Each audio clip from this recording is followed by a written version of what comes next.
colmo in ogni ordine di posti, quasi 1 miliardo di incasso, situato alla periferia di Palermo, mentre osserviamo Giannini che va alla conclusione, ribattuto il suo tiro, recupera Donadoni, si propone in posizione della destra Ferri, converge Donadoni, prova la conclusione del gol di Donadoni, grandissimo gol di Donadoni, giocato ora da Ferrara su Crippa. Avanza Crippa e taglia, un buon suggerimento per Maldini che fila via sulla sinistra, palla buona, parte il cross e c'è ancora Donadoni che ruba il pallone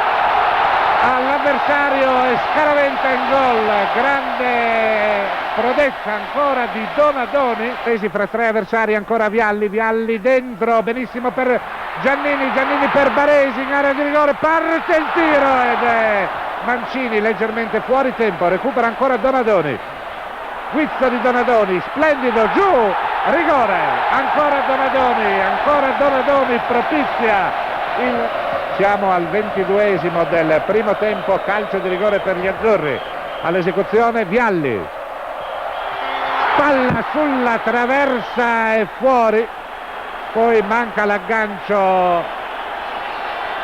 Mancini, sfumata l'opportunità di Donadoni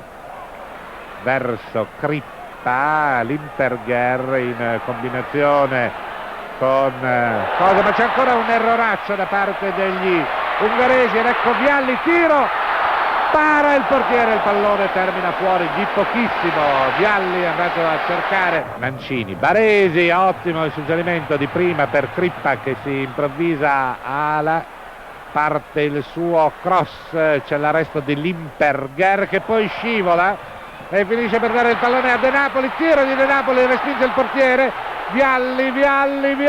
tiro, gol e finalmente Vialli riesce a metterla dentro, 3-0 e vedete che Vialli emula Ugo Sanchez e Scurati, sta spogliando Vierkovod.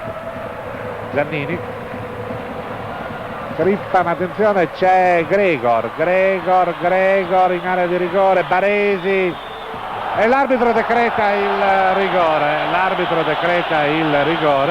ha affondato il tackle Baresi su Gregor e Worrell,